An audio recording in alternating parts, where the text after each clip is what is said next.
ሰላም ጤና ይስጥልኝ። እንደምንውላችሁ አደራችሁ፣ እንደምንሰነበታችሁ የተከበራችሁ ሁሉ ወገኖቼ ከሀገር ውስጥም ከባህር ማዶም ያላችሁ በያላችሁበት ሰላማችሁ ይብዛ።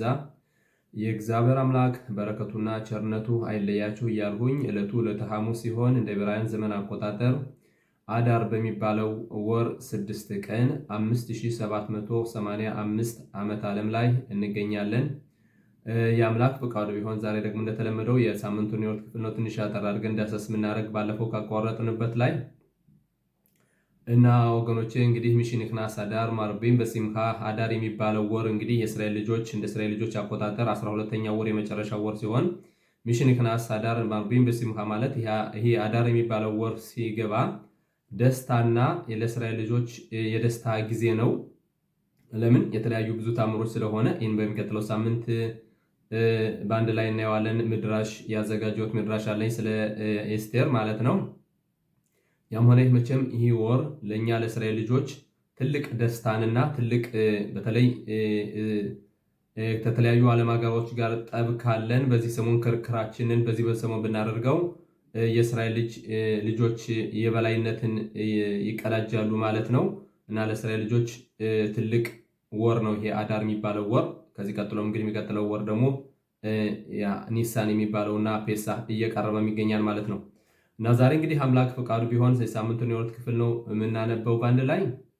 የሳምንቱ የወር ክፍላችን ኦሪት ዘጸአት ምዕራፍ 27 ቁጥር 20 ጀምረን እስከ ምዕራፍ 30 ቁጥር 10 ድረስ ተነቦ ይጨረሳል እና ባለፈው ባለፈው እንደምታውቁት መዳሰስ የሞከርነው ትንሽ ምሽካን ወይም የመገልገያ ድንኳን ማለት ምንድነው? ቤተ መቅደሱ ከመሰራቱ በፊት የእስራኤል ልጆች በምድረ በዳው ሲጠቀሙበት የነበረው ድንኳን በምስሎች ታግዤ ትንሽ ለማቅረብ ሞክሬያለሁ። ከዛም ደግሞ ሁለተኛም የዳሰስ ነው አሮን ብሪት ወይም ደግሞ የቃል ኪዳኑን ጽላት የሚይዘው ሳጥን ምንድነው የሚለውን ይህንም በምስሎች ተደግፈናል። ዛሬ ሳምንት የወር ክፍል ደግሞ የሚያሳየን ወደ መቅረዝ ነው። መቅረዝ ወይም ደግሞ ምን ይባላል? መኖራ አሁን የሀገሪቱ አርማ ሆኖ ይገኛል።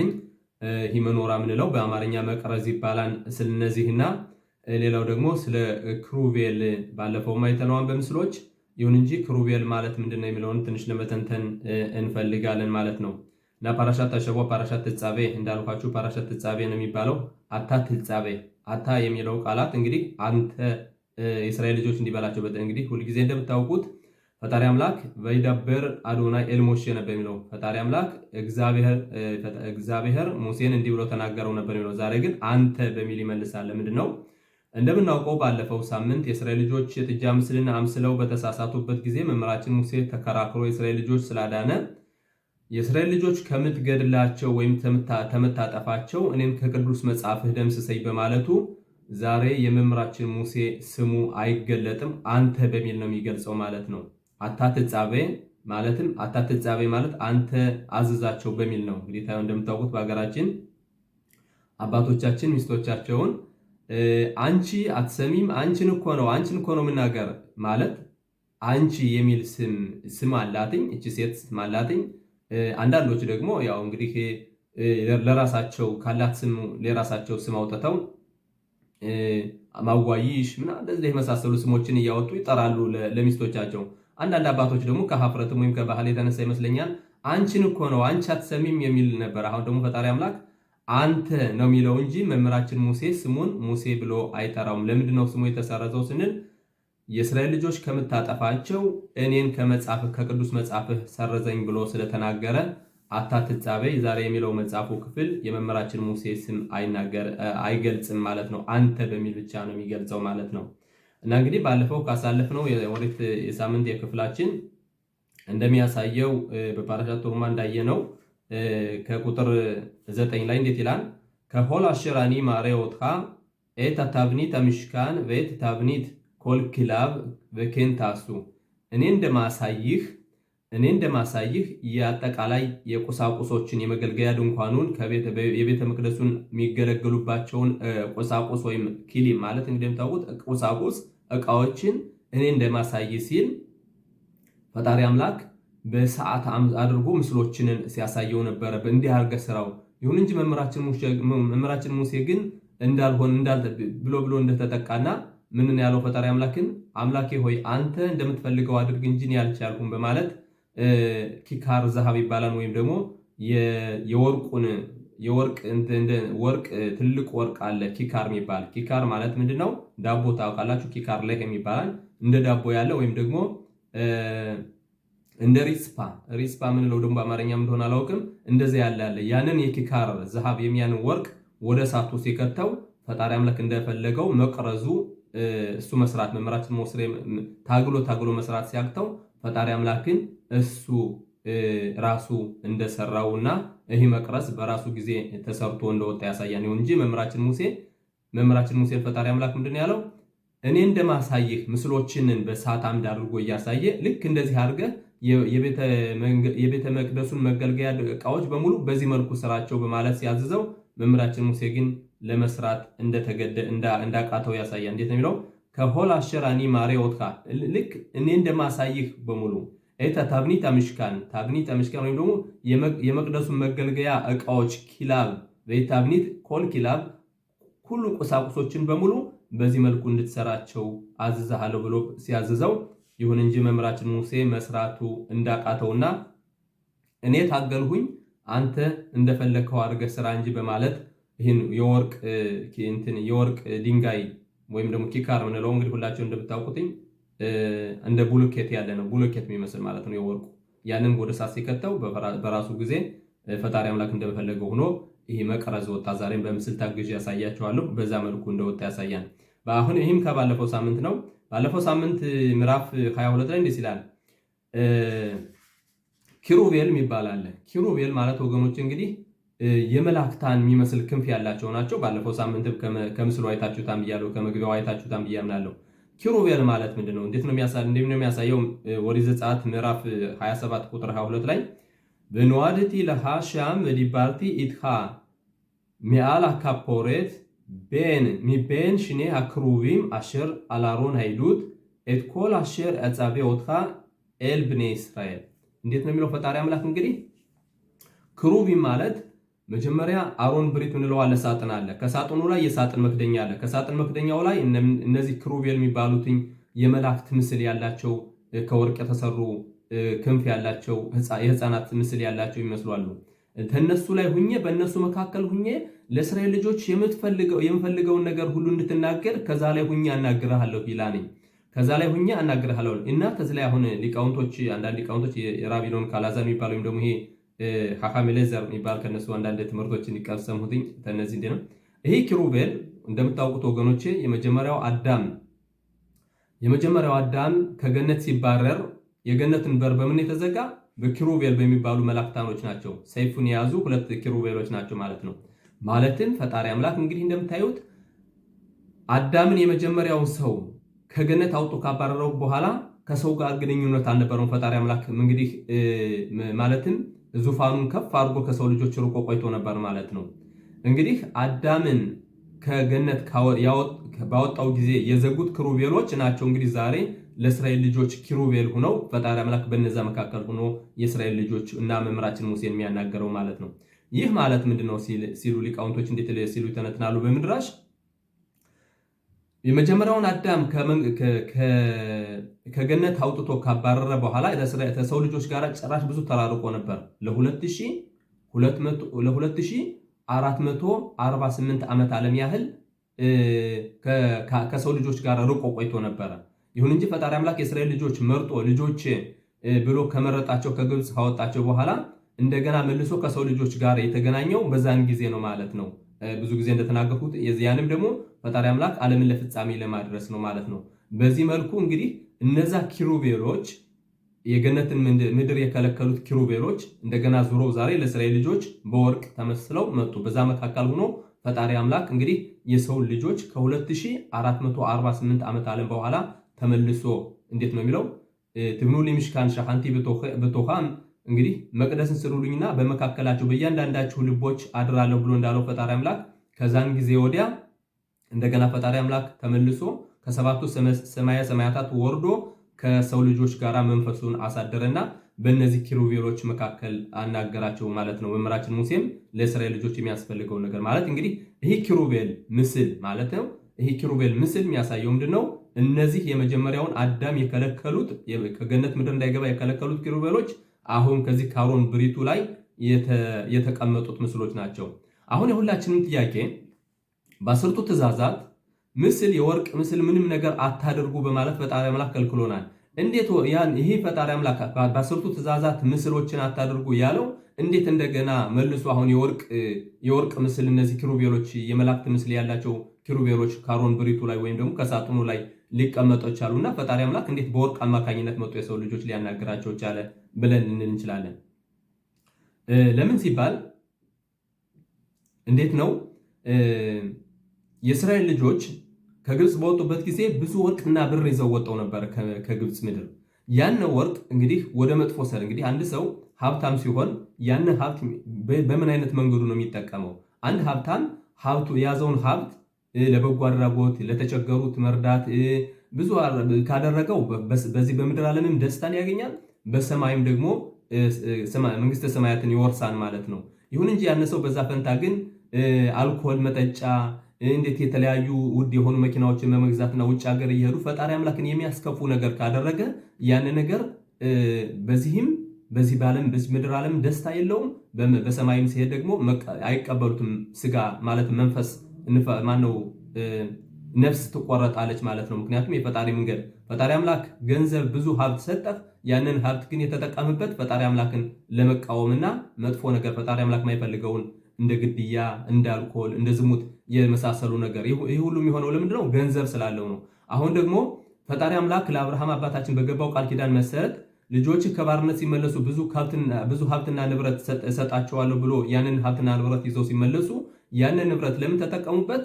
ለጥጃ ምስል አምስለው ፈጣሪ አምላክን ኤል ኤሎሄሃ እስራኤል ማለትም ይሄ ነው አምላካችሁ እስራኤል በማለት ሲሰግዱለት አየለ። አሁን ያንን ወርቅ ያንን ንብረት እንደገና መልሶ ለፈጣሪ አምላክ መገልገያ ፈጣሪ አምላክ በእውነት ባለፈው ሳምንት እንደተማርነው መቅደስም አያስፈልገውም፣ የመገልገያ ቁሳቁሶችም ሆነ እነዚህ አያስፈልጉትም።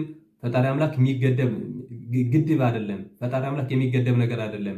በትንሽ ነገሮች የሚወሰን ነገር አይደለም። ስለዚህ እሱ ይህንን ያደረገበት ዋናው ምክንያት ለምንድን ነው?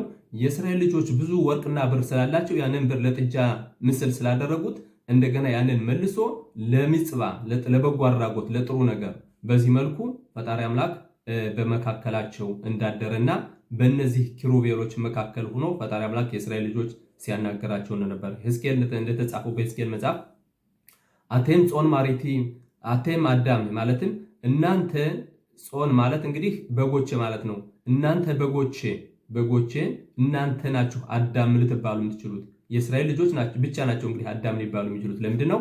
የመጀመሪያውን የአዳምን ከአዳም ስህተት በኋላ ከሰው ልጆች ጋር ፈጣሪ አምላክ መልሶ እንደገና መገናኘት የቻለ ከእስራኤል ልጆች ነው፣ በዚህ ኪሩቤል አማካኝነት ማለት ነው። ስለዚህ አቴም ጾን ማሪቲ ማለት እናንተ በጎቼ እናንተ ብቻ ናችሁ አዳም ልትባሉ የምትችሉ እንጂ ሌላው ሁሉ ሰው አዳም ሊባል አይቻልም። ለምንድን ነው? ሕዝቅኤል እንደተጻፈው ለምንድን ነው የሚባለው? ፈጣሪ አምላክ ከአዳም ከተለያየ በኋላ እንደገና ዙሮ ከእስራኤል ልጆች ጋር ስለተገናኘ ሌሎቹ አህዛቦች ምን ይባላሉ? አሜ አሬጽ ይባላሉ፣ የምድር ሰዎች ይባላሉ። እኛ የእስራኤል ልጆች ግን አዳም ልንባል ምንችለው ምንድነው? የአዳምን ስህተት አርመን እንደገና ፈጣሪ አምላክን ወደዚህ ምድር ዓለም እንዲመለስ በማድረግ እንግዲህ አህዛብ ዓለማት የሚጠሉ ለምንድነው? አህዛብ የሚጠሉ ለምንድነው በሙሉ? ስለዚህ አንደኛ ሲናይ የሚባለው ከተራራው እችን ወሪት የተሰጠንበት ሲና ከዛ ላይ ጥላቻ ስለወረደ፣ ሌላው ደግሞ እንግዲህ አህዛቦች በጣም ይናደዳሉ። ለምንድነው? አዳም የሚባል የሚችለው የእስራኤል ልጆች ናቸው ብቻ ሲባል ለምንድነው? በሚጽቦት እንዴት ነው? አሁን ሚጽቦትን ስናደርግ ባሩክ አታ አዶናይ ኤሎሄinu መሐውላም አሼር ኪዲሻኑ በሚጽበታ በጽፋኑ እግዚአብሔር የቀደሰን በትእዛዛቶቹ የቀደሰን ማለት ነው። ሁሉም ነገራችን ላይ አዳም ለመባል ከፈለገና የተቀደሰ ሰው የተመረጠ ሕዝብ መሆን የሚፈልግ ሰው ማንኛውም አህዛብ ቢሆን መሆን ይችላል። ይሁን እንጂ ኦሪት የምታዘዘውን ሚጽባ ወይም ትእዛዛቶች ስንጠብቅ ማለት ነው። በትእዛዛቶችህ የቀደስከን ማለት ነው። እንግዲህ አንድ ሰው እኛ የተለየን ምን ሆነው ወይም ደግሞ አዳም ልንባል ምንችለው የተቀደስን ምን ይሆን ምንችለው ለምንድን ነው? ፈጣሪ አምላክ በትእዛዛቶቹ የቀደሰን። አሁን ማንኛውም አህዛብ ለምሳሌ እንደ ዮቶር፣ እንደ ሩት፣ እንደ ረሃብ የምትባለው ዞና ማለትም ረሃባ ዞና የነበረች የምትባል ነበረች፣ በኢያሪኮ የነበረች ኢያሱ ወልደ ነዌ ያግብቶ የውንትን ያለ ስምንት ነቢያቶች ከሷ ያወጡት እንደሷ ወይም ደግሞ የቲቶስ የሮማ ንጉስ የእህቱ ልጅ አሁን ለምሳሌ ኦንቆሎስ የሚባል አለ። ከዚህ ገብቶ እንዲህ አዳም መባል ችሏል። አዳም ማለት እንግዲህ ፈጣሪ አምላክ ያዘዘውን ትእዛዝ ስንፈጽም አሸር ኪዲሻኑ እግዚአብሔር የቀደሰን በሚጽበታ በዚባኑ በተዛዛቶቹ የቀደሰን ብለን ወሪቱን ስንጠብቅ ይህስ ብቻ ነው አዳም ሊባል የሚችለው። ሌላው ህዝብ ግን ወሪትን የማይጠብቅ በሙሉ ግን ምን ይባላል? አሜያሬስ ወይም ደግሞ የምድር ህዝቦች በመባል ይታያሉ። ስለዚህ እንግዲህ ፈጣሪ አምላክ በዚህ ኪሩቤል አማካኝነት ከእስራኤል ልጆች ጋር ሲነጋገር ይህ ኪሩቤል የመጀመሪያውን አዳም ከገነት ምድር እንዳይገባ የከለከለው ኪሩቤል ዛሬ ተመልሶ በእስራኤል ልጆች በወርቅ አማካኝነት ሆኖ በዚህ መልኩ ፈጣሪ አምላክ በዚህ ሲያናገረን ያሳያል እና የሳምንቱ የወርቅ ክፍል ቀጠል በማድረግም ደስ ሲል ያሳየናል። መጀመሪያ ላይ ዋታት ይጻበ እድብነ እስራኤል ወይኩ ኤልሃ ሸሜን ዘይት ዛህ ከቲት ለማኦር ላሎት ኔር ታሚድ በሆል አሞየድ ሚሁስ ለፓሮፌት አሸር አላሂዱት ያሮህ ኦቶ አሃሮን ውባናብ መኤረብ አድ ቦከር ልፍኔ አዶናይ ሆካት አውላም ለዶሮታም ሜት ብኔ እስራኤል ሲል ያሳያል። እንግዲህ አንተ እንዲህ ብለህ የእስራኤል ልጆች አዘዛቸው ዘይት ያምጡልህ፣ ዛፍ የሆነ ማለትም ንጹህ የሆነ ዘይት ተወቅቶ የጠለለ ዘይት ያምጡልህ። ይሄንን ዘይት አሮንን ያዘዘዋል። እንግዲህ ከማታ እስከ ጠዋት የሚበራ መብራት ይላል። እንተዚ ላይ ምን ይላሉ? ሸሜን ለማኦር ሲል ሊቃውንቶች ምን ይላሉ? ኤን ማኦር ኤላ ቶራ መብራት አይደለም፣ መብራት ሳይሆን ኦሪት እንጂ ሌላ ብርሃን የለም። ሸሜን ሲሉ ደግሞ ከዚህ ላይ ምን ይላሉ? ኤን ሸሜን ኤላ ቶራ ዘይት አይደለም ኦሪታችን እንጂ። ለምን? ንጉሥ ሰለሞን ይላል ሁል ጊዜም ልብስህ ነጭ ሆኖ ይኑር፣ ዘይት ተራስህ ላይ አይጉደል ይላል በምሳሌ መጽሐፍ። እንዴት ነው የሚሉት በይብሩት አባባል? ታሚድ በጋዲኻ ዮለባኒም ሸሜን አሎሮሽኻ ለይኽሳር ማለትም ዘይት ከራስህ ላይ አይጥፋ ወይም አይጉደል ይላል። ምን ይላል ንጉሥ ሰለሞን ከዚህ ላይ ዘይት ከራስህ ላይ አይጉደል ሲል ምንድን ማለት ፈልጎ ነው? ሁልጊዜም ራሳችሁን ንጹህ አድርጋችሁ ኑሩ፣ በተዛዛቱ ሂዱ፣ በመንገዱ ሂዱ። ምክንያቱም የሰው ልጅ የሚሞትበትን ቀን አያውቀውምና እና ስለዚህ ሁልጊዜም ራሳችን ንጹህ አድርገን እንሄዳለን። ሸሜን አሎሮሽኻ ለይኽሳር ወይም ደግሞ ዘይት ከራስህ ላይ አይጉደል ማለት ዘይት በእውነት ተራሳችን ላይ እየቀባንን መሄድ አይደለም። ዘይት አይደለም ኦሪት ነው። ስለዚህ ኦሪት ከአእምሯችሁ ሁልጊዜ አይጉደል ማለቱ ነው። እንግዲህ መቼም ንጉሥ ሰለሞን በጥበቡ 3 መጽሐፎችን ጽፏል። 3ቱ መጽሐፍ ሁሉ ውስጥ ሚስጥር ነው። አጠቃላይ በተለይ አሁን መኃልየ የምንለው በተለይ የዝሙት የሆነ የወንድና የሴት እንትን ይመስላል አይደለም፣ ግን ሁኔታው ግን ውስጥ ሚስጥር ነው እና ንጉሥ ሰለሞን ምንድን ነው የሚለው? ሸሜን አሎሮሽኻ ለይኽሳር ወይም ደግሞ ዘይት ከራስ ላይ አይጉደል፣ ሁልጊዜም ልብስህ ንጹህ ሆኖ ይኑር ሲል ምን ማለት ፈልጎ ነው? ኦሪት ሁልጊዜ ካንተ አጠጣ። ምክንያቱም ተዚህ ላይ ምን ይላል? ለዶሮታም ይሄ ሆካት አውላም ለዶሮታም ሜት ብኔ እስራኤል እንግዲህ ለእስራኤል ልጆች የዘላለም ዓለም ትእዛዝ ነው ሲል ያሳያል። ይህ ማለት መምራችን ሙሴ ወንድሙን አሮንን እና ልጆቹን በዚህ መልኩ ቤተ መቅደሱ እንዲያገለግሉ የካህን ዘሮች ሆነው በዚህ መልኩ ከማታ አንስቶ እስከ ጠዋት እንዲበራ መብራት ሳይሆን ወሪታችን ዘላለም በርታ እንድትኖር ወሪታችን እንዲያስተምሩ እንዲያበራ ነው ሲል ያሳየናል ማለት ነው። ቀጠል አድርጎ ወደ ምዕራፍ 29 ቁጥር 42 ላይ እንዲህ ሲል ያሳየናል። ቫሴላህም ይክሴ ባድ ለኻሶት ባሸራ 29 ላይ ነው አይደለም 29 28 ላይ ነው ያለሁት።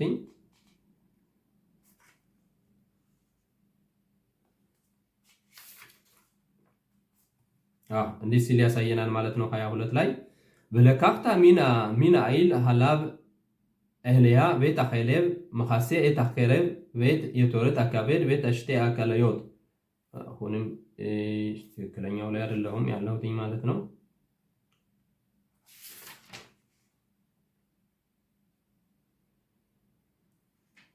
ያም ሆነ ይህ መቼም እንግዲህ የሚያሳየው ትክክለኛውን ርዕስ አላገኘሁትኝም እና የሚያሳየው እንግዲህ በአጠቃላይ ወሪታችን መብራት ማለት ወሪታችን ነች፣ ለዓለም የምታበራ ብርሃን ሁናም ያለች መብራት። እንደተራው መምህራችን ሙሴ የሚታዘዘው የአሮንንና ልጆቹንን የእስራኤል ልጆች ንጹህ የሆነ ዘይት ተጨምቆ ተጠምቆ ማለትን ተወቅቶ የጠለለ ዘይት ለአሮን ለልጆቹ እንዲሰጡት እነሱ ደግሞ በዚህ በመቅረዙ አማካኝነት ከጠዋት እስከ ማታ እንዲያበራ ነው ማለት ነው። ይሁን እንጂ መብራት ሳይሆን ብርሃን ማለት ኦሪታችን ነች። እንግዲህ ሌዋውያን በእስራኤል ሀገር ድርሻ የላቸውም። እነሱ የእስራኤል ልጆች ነው ኦሪትን የሚያስተምሩ ማለት ነው። ስለዚህ ኦሪታችን በእስራኤል ልጆች ካለች ብርሃን በዓለማችን አለ ማለት ነው። ይህን እንዲያስተምሩ አንታ ትጻቤ አንተ እንግዲህ ስሙንን ሳይገልጥ በዚህ መልኩ መምህራችን ሙሴን እንደተናገረውና እንደገለጠለት ያሳየናል ማለት ነው። ሌላው ደግሞ እንግዲህ አሁን ከሳምንቱ የወርድ ክፍል አንድ ለመተንተን የፈለኩት ምንድነው፣ ባለፈው እንዳያችሁት ስለ መገልገያው ድንኳን እና ደግሞ አሁንም ስለ ኪሩቤሉ እንዲሁም ስለ አሮን ብሪቱ አይተናል። ዛሬ ደግሞ አንድ ላመጣላችሁ ሄዱት አንደኛ መቅረዙ ይሄ መብራት የሚበራበት፣ ሁለተኛው ደግሞ ኤፎድ የሚባል አለ። ኤፎድ ማለት በተለያዩ በዕንቁ ድንጋዮች የተሰራ ነው። 12ቱ ነገሮች ስም የተጻፈበት ነው። ያንን ከምሳሌው ላይ ተመግቢያው ላይ አስቀምጥላችኋለሁ። በዛ መልኩ ታዩታላችሁ። ያን የሚያሳየው ምንድነው? በዛ አማካኝነት እንግዲህ እስራኤል ልጆች ጠላታቸውን ለማውጋት ወደ ጦርነት ሊሄዱ ሲፈልጉ ኦሪም በቱሚም ይባላል። ኦሪም በቱሚም ይባላል። እንግዲህ ይሄ ኤፎድ ወይም ደግሞ ከዚህ ሸሪጥ አድርጎ ካህኑ ነው ተደረቱ ላይ ነው የሚያደርገው። የ12ቱ ነገዶች ስም ተጽፎበታል። በዛን ጊዜ በዛ አማካኝነት ደግሞ ፈጣሪ አምላክ ለእስራኤል ልጆች ይናገር ነበር። አሁን ይመጡና ኦሪም ቱሚም ወደሚባሉት መጥተው ጠላቶቻችን ለመዋጋት ወደ ጦርነት እንሂድ ወይስ አንሂድ በማለት ሲሉ በዛ አማካኝነት መቼ መዋጋት እንዳለባቸው፣ እንዴት መዋጋት እንዳለባቸው በዛ አማካኝነትም አንደኛ በክሩቤሉ አንደኛ በምሽካኑ ማለት ምሽካን ማለት በመገልገያው ድንኳን ወይም በመቅደሱ፣ ሁለተኛ በክሩቤሉ አማካኝነት፣ ሶስተኛ ደግሞ ኦሪም በቱሚም በሚባለው በዚህ ተደረቱ ላይ ካህኑ ተደረቱ ላይ በሚያደርገው በዛ አማካኝነት ፈጣሪ አምላክ እየተገለጸ ለእስራኤል ልጆች መመሪያውን ሲነግራቸው ነበር በመምህራችን ሙሴ አማካኝነት ማለት ነው። ከዚህ ላይ ማንኮት ዳፍ ካፍቴት ወይም ደግሞ ምናሆት በሚባለው ግማራ ምዕራፍ 29 ቁጥር 1 እንደዚህ ላን እችንን የብሪት ለምታነቡ ነው አላነብላችሁና በዚህ ልፈጽም። ራቢ ዮሲ በራቢ ይሁዳ ኦሜር አሮን አይዱት ሽቦ ሃዩ ሎሆት አብሪት በኮደሻ ኮደሽም በሽሉሃን አዛሃብ ሻላብ ይኒሁ ኤትሌሄም አፓኒም ወመኖራት አዛሃብ ሽባ ይድሊኩ ኔሮት በሚሽካን ዱግማታም ያርዳ በኤሽ ሚና ሸማይም በራ ሞሼ ባሳ አሮን በሽሉሃን ወመኖራ ከሞታም ሽካህ ኔማር በቶራ ኡርኤ ባሴ በታብኒት አሽር አታ ማሬ ባህር አሚላ ማሬ አምኑከደት በካማስ ታሃት አውት ሜም ማሽማ ሽካህ ሂራ አካዶሽ ባርኩ ለሞሼ ራቤኑ። እንግዲህ እግዚአብሔር አምላክ በተራራው ላይ እንዳሳየው በዚህ መልኩ እንዲሰራ ራቢ ዮሲ የሚባለው ሲተነተን በግማራ እንዲላል አሮን አይዱት የምስክሩ ጽላት ሽቦ አይሉ ሆት ወይም ደግሞ ጽላቶች የነበሩበት በቅዱስ ቅዱሳኑ በሽሉሃን ማለት ደግሞ ሽሉሃን ደግሞ እንግዲህ ሽሉሃን አፓኒም ይባላል። ያን ሽሉሃን ደግሞ እንግዲህ የሚያሳየው ሀብትን ነው እና ከዛ ሽሉሃን ወይም ደግሞ ጠረጴዛ ወይም ደግሞ በአማርኛ ገበታ ይሉታል። በገበታው ደግሞ 12ቱ ዳቦዎች ነበሩ የሚቀመጡ። እነዚህ 12ቱ ዳቦዎች ዛሬ ያቀረበናቸው ዛሬ አይበሉም። ዛሬ ቀርበው በሚቀጥለው ሳምንት ነው። እንግዲህ ሳምንቱን በሙሉ ከዛ ጠረጴዛ ወይም ከዛ ገበታ ላይ የሆኑትኝ ዳቦዎች ሳምንቱን በሙሉ መበላሸት የሚባል አይታይባቸውም እና እነዚህን ሌላው ደግሞ በሽሉሃን አዛሃብ ሻላቢን ሆኤት ለሄም አፓኒ ማለት የፊት ለፊት ዳቦዎች የሚባሉ አሉ። እንዲህ ዳቦዎችን አሁን ከምሳሌው አስቀምጠዋለሁኝ በዚህ መልኩ። ሌላው ደግሞ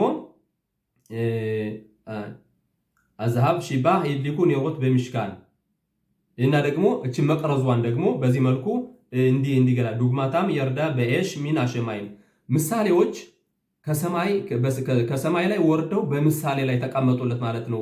በእሳት ላይ ሆኖ ማለት ነው። ልክ እንደዚህ አድርገህ ስራ አለው። ይሁን እንጂ መምህራችን ሙሴ ይህን መስራት ሲያቅተው መጀመሪያ መክፈቻው እንደተናገር ነው ፈጣሪ አምላክ አንተ እንደምትፈልገው አድርገህ ስራ እንጂ ያሁልኝ በማለት አሁንም እንዳልነው ያንን ወርቅ ወደ እሳት ሲከተው በዚህ መልኩ እንደወጡና ምሳሌያቸው በዚህ መልኩ መምህራችን ሙሴ መስራት እንዳቃተው ይሁን እንጂ እንደታገል የሚያሳየው ምንድነው? እኛ የእስራኤል ልጆች ሁሉን ማድረግ ባንችልም ግን መታገልና መጣር አለብን። መጣር ስንጥር በዛን ጊዜ ፈጣሪ አምላክ ፍላጎታችንና ያለንን ፍላጎት አይቶ በዛም በኋላ ደግሞ ፈጣሪ አምላክ ይረዳናልና እንዴት ነው የሚለው እናንተ የመርፌን ቀዳዳ ያህል ክፈቱልኝ እኔ ደግሞ የዓለምን ክፍታ ቀዳዳ ያህል እኔ ከፍትላችኋለሁ እንደሚለው መምህራችን ሙሴ ታገለ። ፈጣሪ አምላክ ግን እሱ ራሱ እንደሰራው እነዚህ ነገሮች ያሳያን ማለት ነው። ሽሎሃን ማለት ጠረጴዛ ወይም ገበታ ነው እንዳልኳችሁ። መኖራት አዛሃብ ማለት ደግሞ የወርቅ መቅረዝ ይባላል። ቀጠል በማድረግም እንዲህ ይላል አይ ሞሼ ራቤኑ አሳ ኤታ መኖራ ሲል ይጠይቃል። በእውነት መምህራችን ሙሴ ይህን ነገር አደረገ ሲል ይጠይቃል። አሬ ዮዲም ድብሬ ሐዛል በማኮም አኸር ሽሞሼ ራቤኑ ይትካሻ ባስያታ መኖራ ואמר לו הקדוש ברוך הוא משה טול כיכר זהב והשליכהו לאש והוציא אותו ומעצמה תעשה המנורה. לכך רומז לשון הפסוק ירקה וקנה גבייה כפתוריה ופרחיה ממנה יהיו. לפיכך גם נאמר תעשה המנורה ולא תעשה המנורה לפי שהיא נעשתה מעצמה. እንግዲህ የሰው ልጅ ይታገላል የምንችለውን ያህል እንታገላለን። መጨረሻ ግን መምህራችን ሙሴ ታገለ። መጨረሻ ግን በራሱ ጊዜ ነው ይሄ ነገር የሆነው።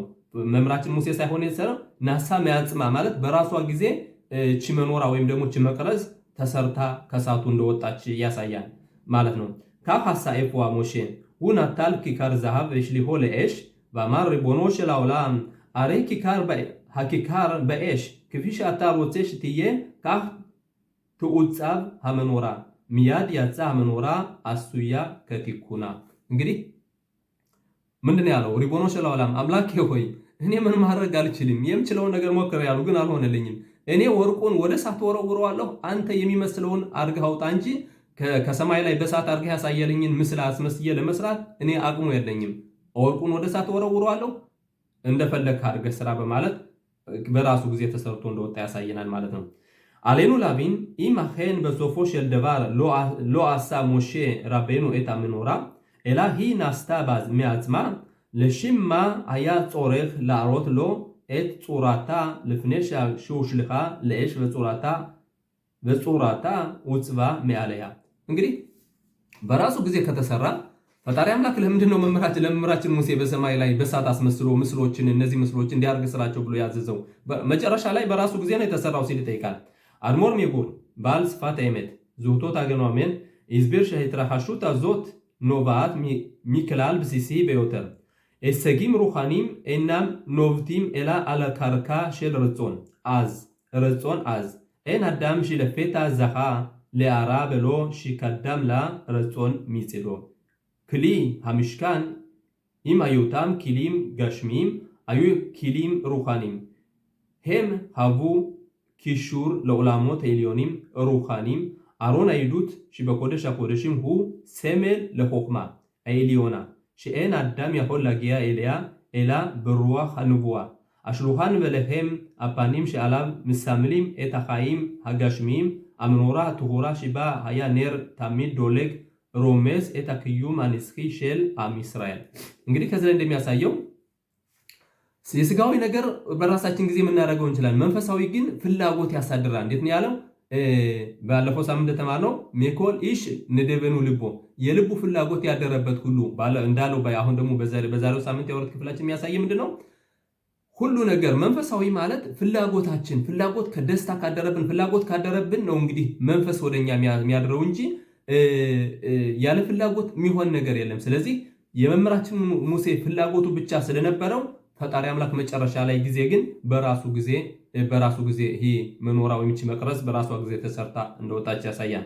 አስያት መኖራ ተሆራ ካፍ ይህሊት አከዶሽ ባርሁ ታሴ በኦፈን ሺሞሼ ራቤኑ ያሽሊክ ኪካር ዘሃብ ለኤሽ ወሂ ታሴ ማያለያ አህ ከደይ ላጊያ ለዳርጋ ሩኻኒት ዞ አያ ጻሪፍ ለኦሬር እጽል ሞሼ ራቤኑ ኤተራጾን አዝ ላሶት የታመኖራ ወለሽም ካፍ ይራሉ አሸም באש כיצד נראית המנורה. לפיכך התגבר מאוד רצונו של משה לעשות את המנורה, ואז כאשר השליך לאש את כיכר הזהב, הוא זכה ויצאה המנורה טהורה מעוצבת. אם מבקשים אנו לדעת מהו רצון ולא נחשוב על משהו בסגנון של רצון תוך כדי ישיבה ננוחה በረግላይም መስቀሎት እንግዲህ ፍላጎት ማለት መምራችን ሙሴ ፍላጎቱ ስላደረበት በራሱ ጊዜ ተሰርቶ መጣ ይላል። ፍላጎት ማለት እግራችን ተግራችን ላይ ሰቅለን አይደለም ይሄ እንዲህ አይነት ነገር ፈልግ ነበር ማለት አይደለም። ራጾን ማለት ሺም ሪጻ ራጾንና ሪጻ ሁሉም ያንድ ናቸው። ሪጻ ማለት መሮጥ ማለት ነው። መሮጥ ያለ ማቋረጥ መሮጥ ማለት ነው። ራጾንና ሪጻ ራጾን ማለት ፍላጎት ነው። ሪጻ ማለት ደግሞ መሮጥ ማለት ነው።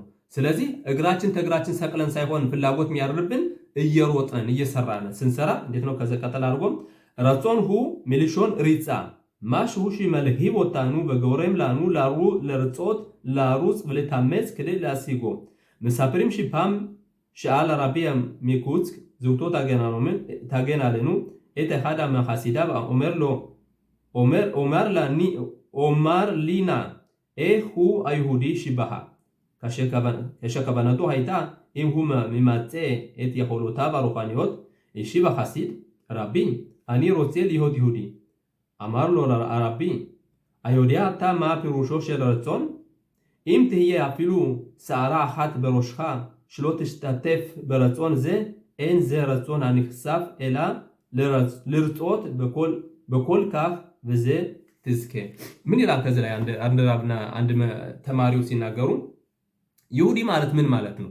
ይሁዲ ማለት ፍላጎት ማለት ነው። ፍላጎት ሲያድርብህ ይሁዲነት ፍላጎት ፈጣሪን መምሰል ወደ ፈጣሪ መቅረብ ፍላጎት ሲያድርብህ ፍላጎት ሲባል የሰውነት ክፍል ብቻ ሳይሆን አንዲት ጸጉር እንኳን ተለይታ መቅረት የለባትም። ሁላችንም ፍላጎታችን ሊያሮጥን ይገባል። ይሄ ፍላጎት ካደረብንና ስንሮጥ ልታመጽ ወይም ደግሞ ስንታገል ሁሉም ነገር ስኬታማ ይሆናል።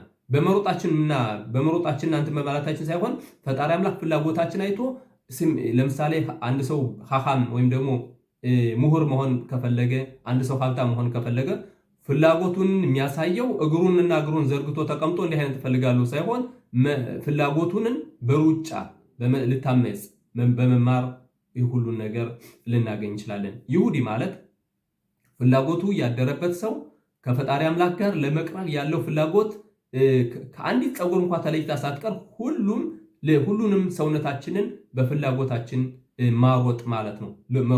መሮጥ ሁልጊዜ መታገል። ይህን ስናደርግ ሐሳባችን ፍላጎታችንን ይሟላል። ከዛም በኋላ ደግሞ ፈጣሪ አምላክ ደግሞ ፍላጎታችን አይቶ ልክ እንደ መምህራችን ሙሴ የምንፈልገውን የተመኘነውን ሁሉ ፈጣሪ አምላክ ያሳካልናል። ይሄ ነገር እንዲሳካ ግን ወገኖቼ መታገልና ትምህርትም ከሆነ መማር ስራም ከሆነ እንዳስፈላጊው መታገል እንጂ እግራችን ከእግራችን ላይ ዘርግተን ፍላጎት ቢያድርብን ይሄ ፍላጎት ሳይሆን ስንፍና ነው ይላል። ይህን ይመስላል ቴንህልኬኑ ከሚባለው በየቀኑ ከመማራት ግማራ ነው ያቀረቡትኝ። እንግዲህ እያንዳንዱን ትምህርት ሲያቀርቡ ያቀረበውን ወይም የጻፈውንን ስም ጠቅሰን ስናነብ የመሲሁን ጊዜ እናቀርበዋለን። አሁን ለምሳሌ እኔ ራሴ የጻፉት አስመስዬ ከመጻፍ ያመጣሁትን ብገልጽ መግለጽ አልችል፣ ምክንያቱም ከመጻፍ ወስዳለሁ። የምወስደው መጻፍ ደግሞ መግለጽ ወሳኝ ነው። እኔ መስላም ወገኖቼ ሳምንቱ የወርድ ክፍላችን ፓራሻት ትጻቤ ሻባት ዛሆር ማለትም እንግዲህ ፓራሻት ዛሆር ይባላል። ዘሆረት አማለክ የሚባለውን አስታውሱ፣ እስቡ፣ እስከነ ዘራዝርቱ ፈልጉት ይላል። ይህንን በሚቀጥለው ሳምንት ሚድራሽ አዘጋጅቻለሁ። በእግዚአብሔር አምላክ ፈቃድ ይዤው ቀርባለሁኝ። ስለ ፓራሻት ዛሆር እና ሳምንት የምናነበው የወርድ ክፍሉ እንዳልኳችሁ ፓራሻት ዛሆር ነው። ዝሆር አማለክ ሚዶርዶር ይላል። እስከ ዘላለም እንዳትረሳ አማለክ ያደረሰብህን ይላል። የሳምንቱ የወርድ ክፍላችን ይመስላል። ወገኖች ሰላም የሰፈነበት ሰንበት ይሁንላችሁ፣ ይሁንልን። በያላችሁበት አገራችን ሰላም ያደርግልን። ህዝቦቻችን አንድነት ያምጣል። የህዝቦቻችን አንድነት ያምጣልን። በቅርብ ጊዜ ቤተ መቅደሱ ተሰርቶ ሙታን ተነስተው የምናይበት ጊዜ ከመቼውም ወዲህ ቅርብ ይሁንላለሁ። ወገኖቼ አስተያየታችሁ ለማይለየኝ ክብር ያድልልኝ። እንዲሁም ደግሞ ወደ ዋትሳፕ እና ወደ ተለያዩ ግሩፖች እያስተላለፋችሁ ብዙ ሰዎች ወንድሞቻችን ትምህርቱን እንዲቀላቀሉ ለምታደርጉ ሁሉ በእውነት በጣም አመሰግናችኋለሁ። ክብር ያድልልኝ እላለሁ። ሰላም የሰፈነበት ሰንበት ይሁንልኝ ይሁንላችሁ። ወንድማችሁ ጋሻ ወርቁ ነኝ ከሁሎን። ሰላም